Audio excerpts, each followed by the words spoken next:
मैं दीपक सर आप सभी का दीप क्लासेस में तहे दिल से स्वागत करता हूँ।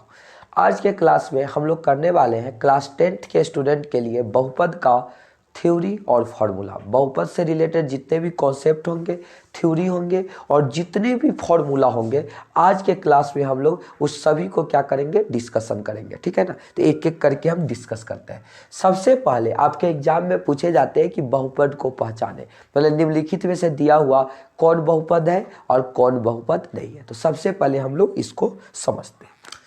पहला हम कुछ एग्जाम्पल से इसको आज समझाएंगे। जैसे यहाँ है x का power cube plus 2x square plus 9x plus 7। देखिए, बहुपद को पहचानने का सबसे आसान तरीका है कि जो x का पावर लिखा हुआ है, जो x का घात है, उसको आप देखिए कि यदि घात एक प्राकृतिक संख्या है, कैसा संख्या है, एक प्राकृतिक संख्या है, या आप यूँ कहें कि प्राकृतिक संख्या बोलिए या पूर्ण संख्या बोल दीजिए, क्योंकि कभी कभी x का पावर 0 भी लिखकर आ सकता है।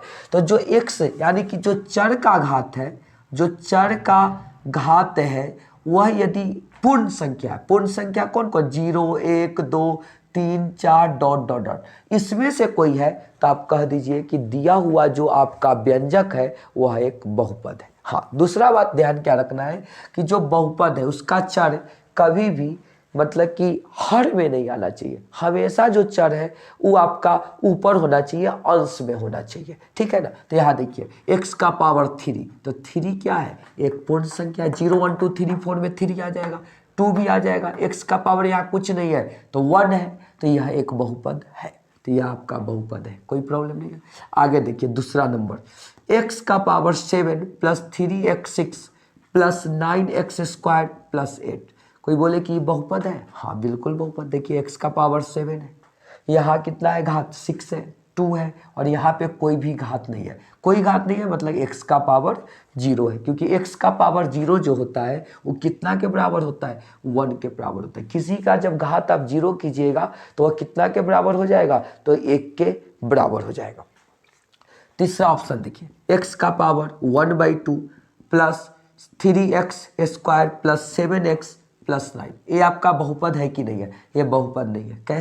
कैसे हम जानेंगे कि बहुपद नहीं है, तो यहाँ देखिए जो x का घात है, जो चर का घात है वो 1/2 है, और यहाँ पे जो हम लिखे एक पूर्ण संख्या, ये जो आपका पूर्ण संख्या है उसमें 1/2 कहीं भी नहीं आता है, नहीं भिन्न पूर्ण संख्या में नहीं होता है। आप जाके वास्तविक संख्या का वीडियो देखिए थ्योरी का, उसमें एक एक संख्या के बारे में हम डिटेल में वहाँ पे एक्सप्लेन किए हैं। तो यह आपका बहुपद नहीं है। चौथा नंबर देखिए, 3√2x square plus 9x plus 7। तो यहाँ देखिए x का पावर 2, x का पावर 1 और यहाँ कुछ नहीं, तो ये भी आपका बहुपद है, क्योंकि x का जो यहाँ पे घात है वो कैसा है, एक पूर्ण संख्या है। अच्छा, और एग्जाम्पल से हम लोग इसको समझते हैं। देखिए, मैथ को समझने का सबसे जो बेस्ट मेथड है कि आप एग्जाम्पल से उसको समझिए, उसको प्रैक्टिकली समझिए। डिफिनीशन से समझ में आना बड़ा मुश्किल हो जाता है स्टूडेंट को, इसलिए हम आपको एग्जाम्पल से समझाने की कोशिश कर रहे हैं। ये देखिए, 9√3x plus 5x square plus 7x plus 9। कोई बोले कि ये बहुपद है, बिल्कुल यह बहुपद नहीं है। क्यों नहीं है, यहाँ देखिए रूट पे क्या लगा हुआ है, रूट अंडर x है। तो x पे यदि रूट है, इसका मतलब जो इसका घात होगा वो किसी न किसी भिन्न के रूप में होगा। x का घात यहाँ पे 1/2 हो जाएगा, तो ये बहुपद नहीं है।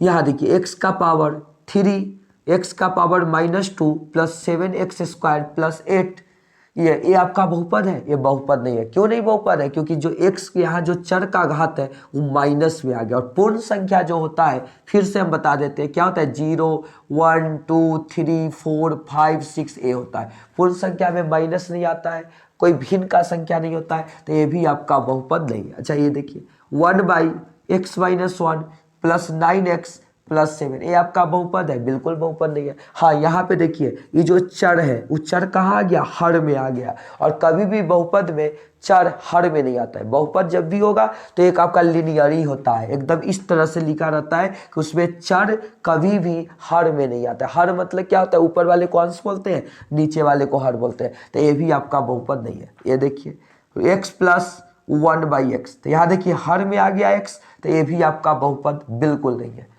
अच्छा यहाँ देखिए x cube plus 3x² plus 8 ये आपका बहुपद है, हाँ ये बिल्कुल आपका बहुपद है। अच्छा 7 बहुपद है। कोई भी संख्या बहुपद होता है, क्यों होता है? क्योंकि अब 7 को लिख सकते हैं 7 × 1 और यहाँ 1 को लिख सकते हैं x का पावर 0, तो 7x का पावर 0। तो देखिए यहाँ x का पावर 0 आ गया, तो पूर्ण संख्या में तो 0 होता है, तो इसलिए कोई भी संख्या यानी कि कोई भी अचर राशि एक बहुपद होता है, इसमें कहीं से कोई प्रॉब्लम नहीं होना चाहिए। आगे देखिए और हम आपको एग्जाम्पल लेकर समझाते हैं।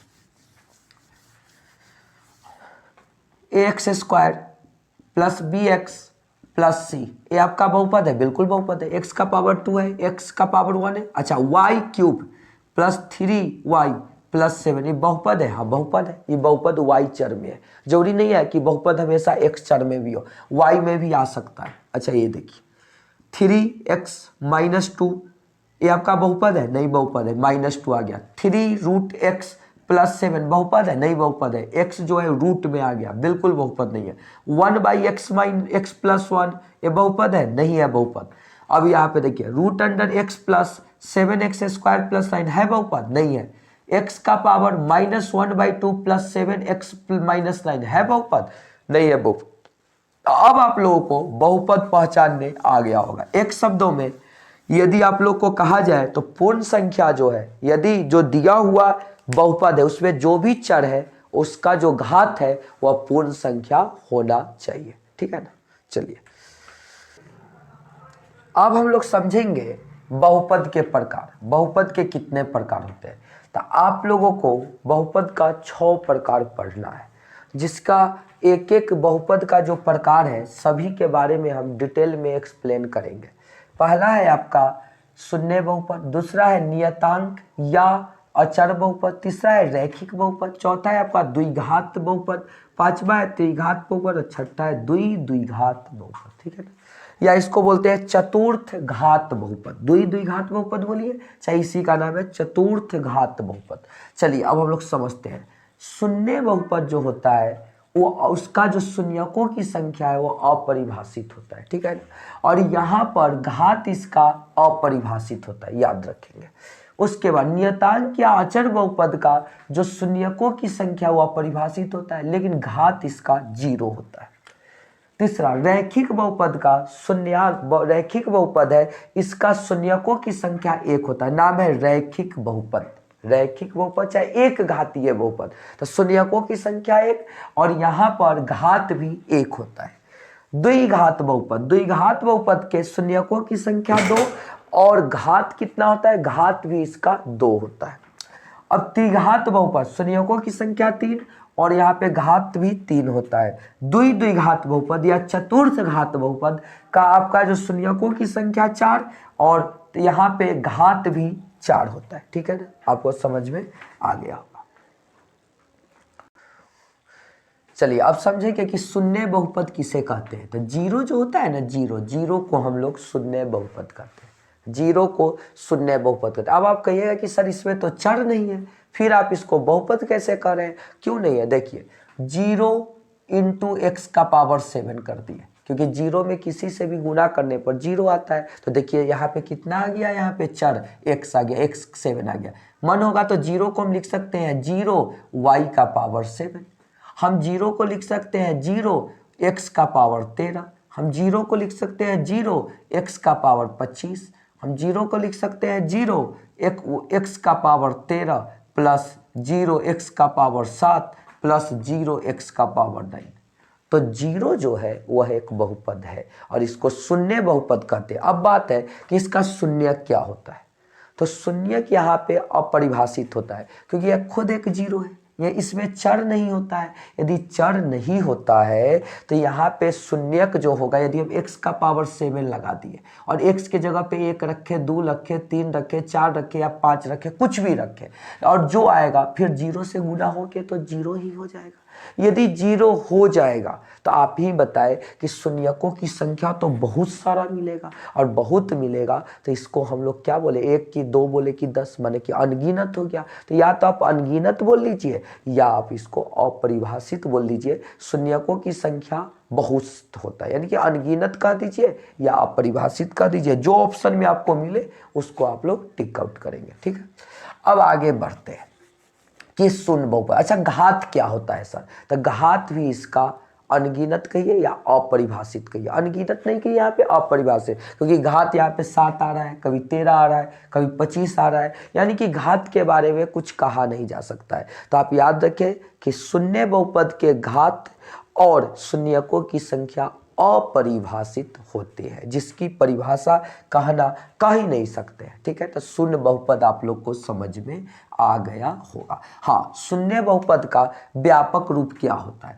तो शून्य बहुपद का व्यापक रूप 0 और x, कोई भी चर ले लीजिए, 0 x का पावर n होता है, जहाँ n जो होगा कोई भी आपका कैसा संख्या होगा, धनात्मक संख्या हो सकता है, धनात्मक संख्या होगा, यानी कि यहाँ पर आपका ये इसका शून्य बहुपद का क्या हो गया, व्यापक रूप हो गया। ठीक है, अब हम लोग समझेंगे नियतांक या अचर बहुपद। नियतांक या अचर बहुपद, नियतांक या अचर बहुपद। ठीक,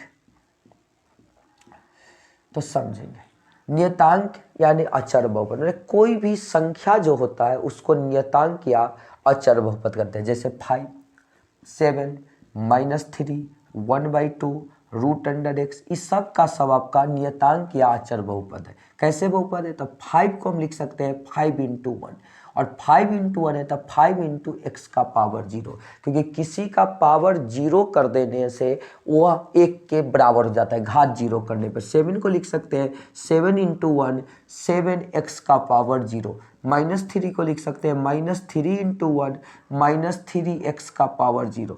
1/2 को लिख सकते हैं 1/2 × 1, 1/2। अच्छा, x ही क्या, y भी लिख सकते हैं, y का पावर 0।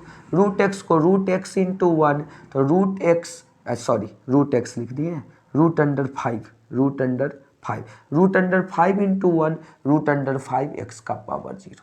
तो यहाँ गौर से देखिए कि 5 जो है वह एक बहुपद है, इसमें चर आया है, x आया है, कहीं पे y आया है। तो यहाँ पे देखिए जो इसका शून्यक होगा, यानी कि यहाँ पे जो इसका शून्यक होगा, तो यहाँ पर आप 1 रखिए, 2 रखिए, 3 रखिए, 4 रखिए, कुछ भी रख लीजिए, उसका पावर 0 करेंगे 1, यानी कि शून्यक जो होगा नियतांक या अचर बहुपद का वो अपरिभाषित होगा।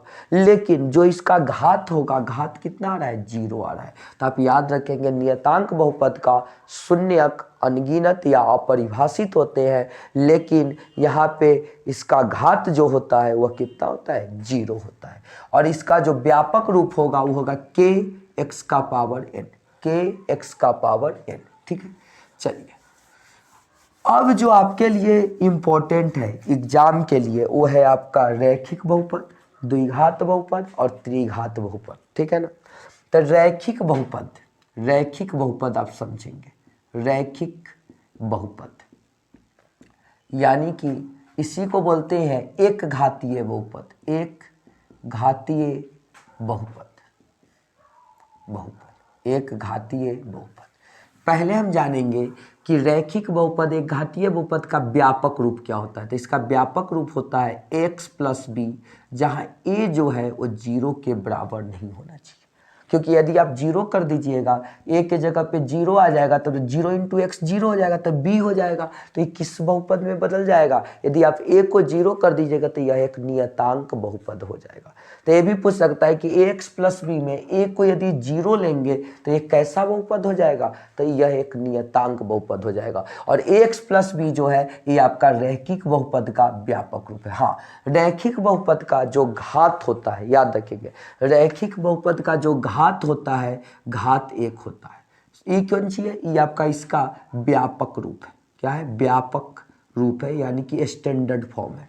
अच्छा, घात इसका एक होता है, शून्यकों की संख्या कितनी होती है, तो शून्यकों की संख्या भी इसका एक होता है, शून्यकों की संख्या एक होता है, ठीक है ना। और जब रैखिक बहुपद का हम लोग ग्राफ खींचेंगे, किसी भी रैखिक बहुपद का यदि हम ग्राफ खींचते हैं तो उसका जो आलेख होगा, आलेख जो होगा वो कैसी होगा, तो आलेख इसका सरल रेखा के रूप में होगा, सरल रेखा या इसी को बोलिए सीधी रेखा। कैसा रेखा, सीधी रेखा के रूप में होगा।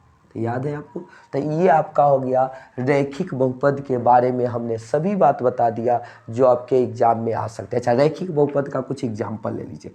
2x + 3, 4/5x - 1, 3x, 2x -√2, 7x + 8। यहाँ देखिए जितना y + 9, 3y + 8, यहाँ देखिए जितने भी बहुपद दिए हुए हैं सभी का जो चर है, चर का घात कितना है, 1 है। इसलिए ये कैसा बहुपद है, सबका सब आपका रैखिक बहुपद है। तो हमने व्यापक रूप भी आपको बता दिया, घात बता दिया, शून्यकों की संख्या बता दिया, आलेख कैसा होगा, तो सरल रेखा या सीधी रेखा हो सकता है, दोनों एक ही बात है। इसका कुछ हम एग्जाम्पल लेकर भी आपको समझा दिए।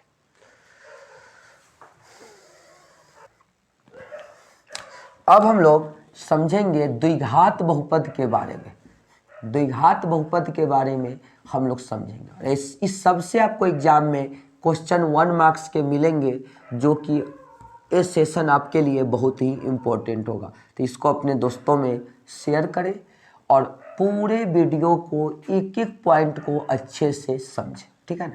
तो द्विघात बहुपद, इसका व्यापक रूप क्या होता है, तो व्यापक रूप होता है x² + bx + c। लेकिन जहाँ पे a जो होगा वो 0 के बराबर नहीं होगा। यदि आप a को 0 कर देंगे तो ये पूरा 0 हो जाएगा, तब तो यहाँ से जो x का पावर 2 है वो हट जाएगा और यह एक कैसा बहुपद हो जाएगा, यह एक आपका हो जाएगा रैखिक बहुपद, यानी एक घातीय बहुपद। द्विघातीय बहुपद का एक व्यापक रूप आप समझ गए, ये इसका व्यापक रूप है। अब आगे हम बात करते हैं, यदि यहाँ से हम समझ गए कि अच्छा ये व्यापक रूप है, अब इसका घात क्या होगा, तो घात इसका 2 होगा। शून्यकों की संख्या कितना होगा, तो शून्यकों की संख्या जो होगा, शून्यकों की संख्या इसका 2 होगा, ठीक है ना, शून्यकों की। अच्छा, इसका आलेख कैसा होगा, यदि हम किसी द्विघात बहुपद का आलेख खींचेंगे तो कैसा होगा, परवलय होगा। परवलय, सर परवलय कैसा होता है, इस टाइप का होगा, इस टाइप का होता है, इसको हम लोग परवलय बोलते हैं। तो जब इस तरह का हम ग्राफ देखेंगे तो इसको बोलेंगे कि कैसी आकृति है, तो यह एक परवलय है। हाँ, इसका कुछ एग्जाम्पल ले लेते हैं। एग्जाम्पल देखिए, 2x² + 5x + 7, 2x², ये भी है, √3x² + 9, उसके बाद x² - 5, उसके बाद 2x² - 4। हाँ, इसका पावर 2 होना चाहिए, तो द्विघात है, 2 घात है तो द्विघात है। y² + 9, ठीक है ना, y² - 9, उसके बाद 3x² + 5x, ये सब द्विघात बहुपद के उदाहरण है, ठीक है। चलिए, अब हम लोग 2 और बहुपद के बारे में समझेंगे, एक त्रिघात बहुपद और उसके बाद द्विघात बहुपद, उसी को हम लोग बोलते हैं चतुर्थ घात बहुपद। तो त्रिघात बहुपद का व्यापक रूप होता है x³ + bx² + cx + d, जहाँ पे a जो होगा वो ≠ = 0, माने इस a का मान 0 नहीं होना चाहिए, ठीक है ना। उसके बाद द्विघात बहुपद जो है, इसका व्यापक रूप होगा ax4 + bx³ + cx² + dx + e, जहाँ पर a जो है इसका मान 0 के बराबर नहीं होना चाहिए। इस दोनों का व्यापक रूप है।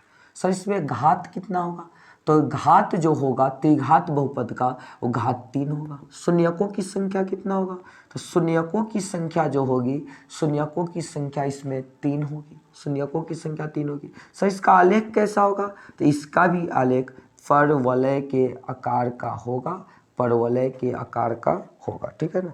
अब आगे चलते हैं, परवलय बोलिए, या इसका जो होगा, नहीं सॉरी, आलेख जो होगा त्रिघात बहुपद का परवलय नहीं होगा आपका, इसका वक्र रेखा होगा, वक्र रेखा होगा। हालांकि इसकी आवश्यकता आपको नहीं है, इस एग्जाम में नहीं पूछा जाता। अब द्विघात बहुपद जो है, इस चतुर्थ घात बहुपद है, ये आपके सिलेबस में है भी नहीं, फिर भी हम आपको बता रहे हैं। इसका जो व्यापक रूप है वो लिखा हुआ है, घात कितना होगा, 4 होगा।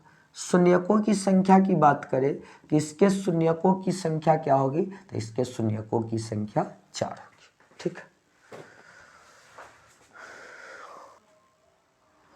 चलिए अब हम लोग जो इम्पोर्टेंट है इसको, एक इम्पोर्टेंट कॉन्सेप्ट है इसको समझिए। जैसे हम एक बहुपद ले लिए 7x² प्लस 5x प्लस 9, इसमें हम बोलेंगे कि x² का गुणांक क्या होगा, x² का गुणांक क्या होगा। हम पूछे कि इसमें x का गुणांक क्या होगा, हम पूछे इसमें कि बताइए अचर राशि क्या होगा, अचर राशि क्या होगा।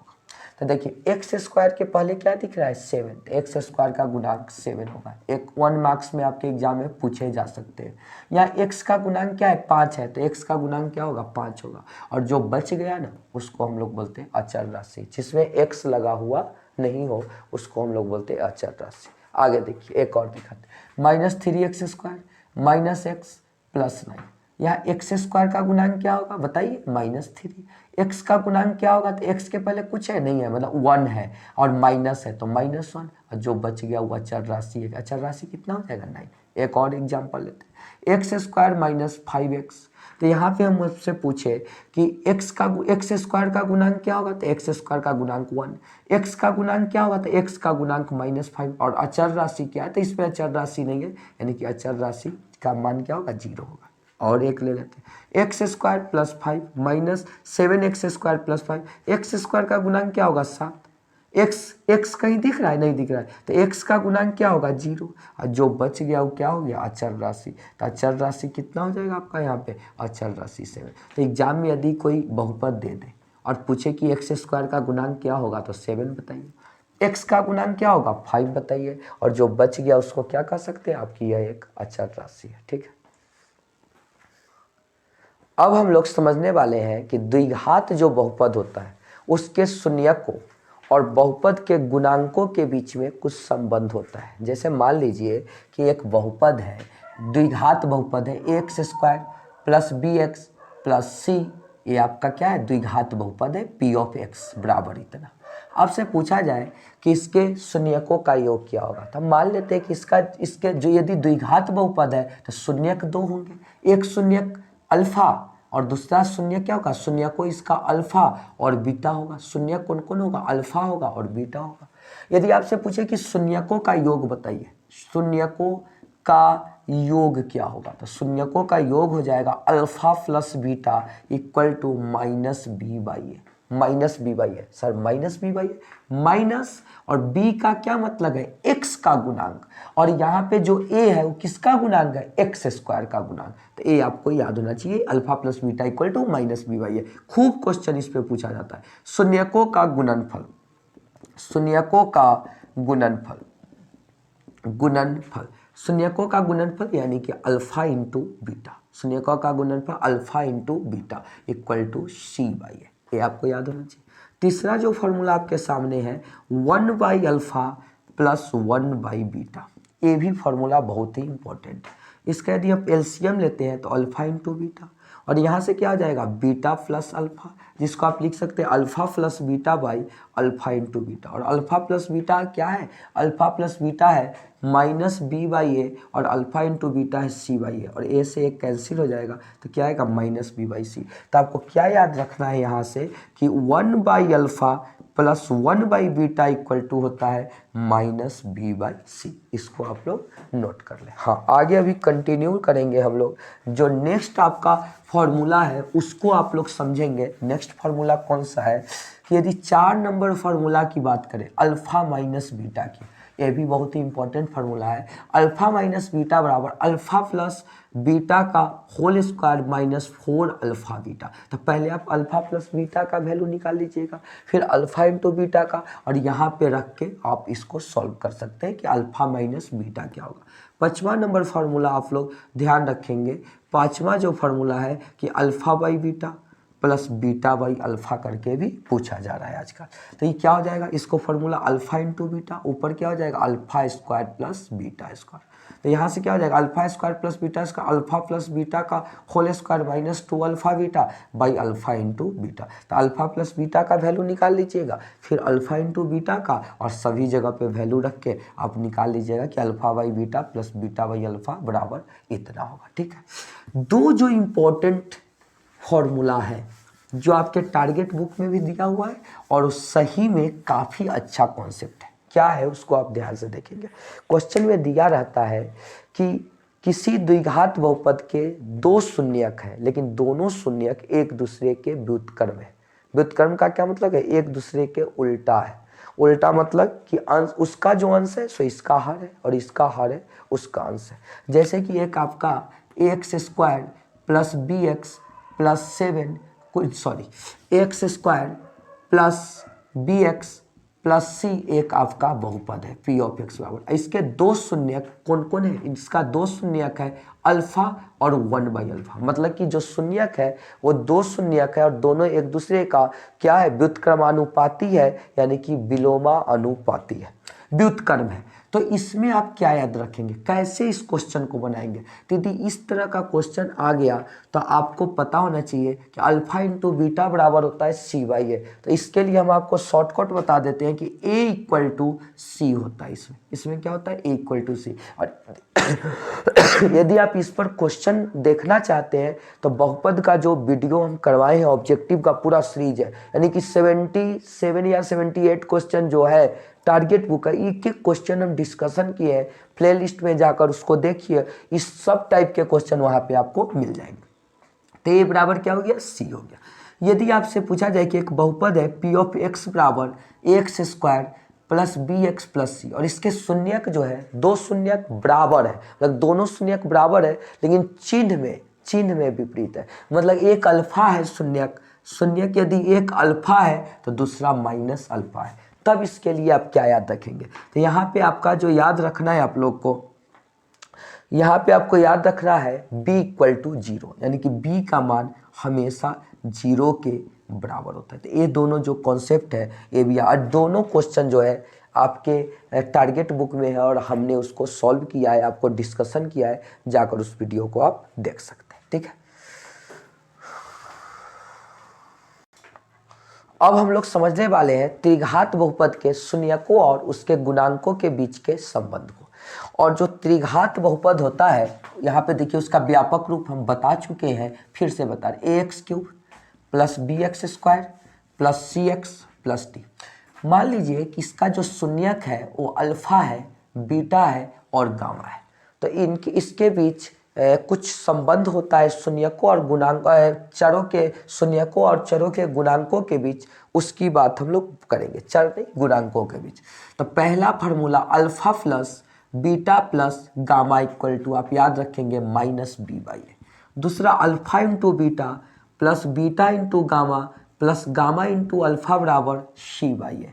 और तीसरा formula alpha into beta into gamma equal to minus d by a. और चौथा एक फार्मूला है, इसको भी आप ध्यान रखेंगे, कौन सा फार्मूला है 1 by alpha plus 1 by beta plus 1 by gamma. 1 by alpha plus 1 by beta plus 1 by gamma जो होगा ये आपका कौन सा फार्मूला हो जाएगा। तो देखिए यहाँ पे ऊपर में आ जाएगा आपका सी बाई ए और नीचे में आपका हो जाएगा माइनस डी बाई ए। तो इसका हो जाएगा minus C by D, minus C by D. ठीक है ना। तो इस फॉर्मूला को आप, ये चारों जो फॉर्मूला है ये त्रिघात बहुपद के शून्यकों और उनके गुणांकों के बीच के संबंध का है। ये चारों फॉर्मूला आपको याद होने चाहिए। चलिए अब हम लोग समझेंगे बहुपद के लिए भाग एल्गोरिदम क्या है। जैसे कि इसको हम लोग भाजक बोलते हैं, ये आपका भाज्य है, ये आपका भागफल हुआ, और यहाँ पे जो बच के आता है उसको क्या बोलते हैं, शेष बोलते हैं। क्या बोलते हैं, शेष बोलते हैं। अब आप समझेंगे कि भाज्य होता है, जब बहुपद के लिए हम भाग एल्गोरिदम, तब जो भाज्य है इसको p ऑफ x से और जो भाजक है इसको g ऑफ x से दर्शाते हैं, भागफल को q ऑफ x से और शेष को r ऑफ x से। तो भाग एल्गोरिदम से जैसे होता है भाज्य बराबर भाजक गुने भागफल प्लस शेष। तो यहाँ से भाज्य क्या हो जाएगा पी ऑफ एक्स बराबर भाजक क्या हो जाएगा भाजक जी ऑफ एक्स इंटू भागफल क्या हो जाएगा Q of X plus R of X. ठीक है ना। तो इसको आप लोग याद रखेंगे। ये हुआ बहुपद के लिए भाग एल्गोरिदम। और एक और बात याद रखेंगे कि जो आर ऑफ एक्स का घात होता है माने आर ऑफ एक्स का जो घात होगा वो हमेशा छोटा होगा किससे जी ऑफ एक्स के घात से। एक नंबर में ये आ जाता है कि निम्न में से कौन सत्य है। तो आर ऑफ एक्स का घात हमेशा जी ऑफ एक्स के घात से छोटा होता है। इस बात को आप लोग ध्यान रखेंगे। और कोई बहुपद है, एक बात और आप समझेंगे कि शून्यक और उसके गुणनखंड के बीच में कुछ संबंध होता है। जैसे कोई बहुपद है, कोई बहुपद का शून्यक यदि 5 है और बहुपद जो है वो x चर में है, तो जो शून्यक 5 है तो उसी बहुपद का गुणनखंड जो होगा वो x माइनस 5 होगा। यानी कि यहाँ प्लस 5 है तो x माइनस 5 होगा। यानी कि शून्यक 5 है तो जो दिया हुआ बहुपद है वह x माइनस 5 से हर हाल में अवश्य विभाजित होगा। यदि शून्यक -3 है तो गुणनखंड क्या होगा माइनस है तो यहाँ प्लस हो जाएगा x प्लस 3 है। लेकिन बहुपद किस में होना चाहिए p ऑफ x होना चाहिए। बहुपद यदि x में है तब, यदि बहुपद y में हो जाए तो यही x प्लस 3 नहीं होकर क्या हो जाएगा y प्लस 3 हो जाएगा। यदि शून्यक 1/2 है तो गुणनखंड हो जाएगा x माइनस 1/2 1/2। यदि शून्यक 3/2 है तो बहुपद का गुणनखंड हो जाएगा, या यूँ कहे कि बहुपद किससे विभाजित होगा तो x माइनस 3/2 से अवश्य विभाजित होगा। अच्छा उल्टा बात करते हैं, यदि गुणनखंड x माइनस 5 है तो शून्यक 5 होगा। x माइनस 5 है तो यहाँ माइनस 5 है, चाहे यूँ कहिए कि x माइनस 5 इक्वल टू 0 कर लीजिए तो x इक्वल टू क्या हो जाएगा 5, इसका शून्यक होगा। x प्लस 3 यदि किसी का गुणनखंड है बराबर में 0 कर दीजिए तो x बराबर -3 जो है इसका क्या हो जाएगा एक शून्यक हो जाएगा। तो शून्यक और गुणनखंड के बीच में भी आप संबंध जाने। और इस तरह से आज के वीडियो में हमने बहुपद के जितने भी थ्योरी था जो दीप क्लासेस के द्वारा ये जो वीडियो है दीप क्लासेस पर अपलोड हो रहा है, एक एक थ्योरी बहुपद का और कॉन्सेप्ट हमने आपको क्लियर करवाया। जितने भी फॉर्मूला थे वो भी बताने का कोशिश किया। ठीक है ना। हाँ एक फार्मूला आपका और बचा हुआ है, उस फार्मूला को भी हम यहाँ पर डिस्कस करते हैं। जैसे कि यदि आपका अल्फ़ा प्लस बीटा का मान दिया हुआ रहता है, अल्फ़ा प्लस बीटा का मान दिया हुआ है और अल्फ़ा इंटू बीटा का मान दिया हुआ है, अल्फ़ा इंटू बीटा का भी मान दिया हुआ है। अल्फ़ा प्लस बीटा का कुछ मान दिया हुआ अल्फ़ा इंटू बीटा का, और आपसे पूछा जाए कि द्विघात बहुपद ज्ञात करें तो फार्मूला होता है p ऑफ x बराबर x square minus alpha plus beta x plus alpha into beta. ये किसके लिए है द्विघात बहुपद के लिए। ये जो है आपका द्विघात बहुपद के लिए। ठीक है। Alpha plus beta alpha into beta. हाँ हो सकता है कि अल्फ़ा और बीटा अलग अलग भी दिया हुआ तो अल्फ़ा के जगह पे अल्फ़ा का मान रख लीजिएगा और बीटा के जगह पे बीटा का, अल्फ़ा बीटा, और यहाँ से आपका द्विघात बहुपद ज्ञात हो जाएगा। अल्फ़ा प्लस बीटा यानी कि शून्यकों का योग और अल्फ़ा इंटू बीटा यानी कि शून्यकों का गुणनफल। यह है द्विघात बहुपद के लिए। किसके लिए द्विघात बहुपद के लिए, द्विघात बहुपद के लिए। तो द्विघात सूत्र भी द्विघात बहुपद के लिए सूत्र यह कहलाएगा। अब त्रिघात बहुपद के लिए आप समझ लें, त्रिघात बहुपद का शून्य क्या होता है अल्फा बीटा और गामा।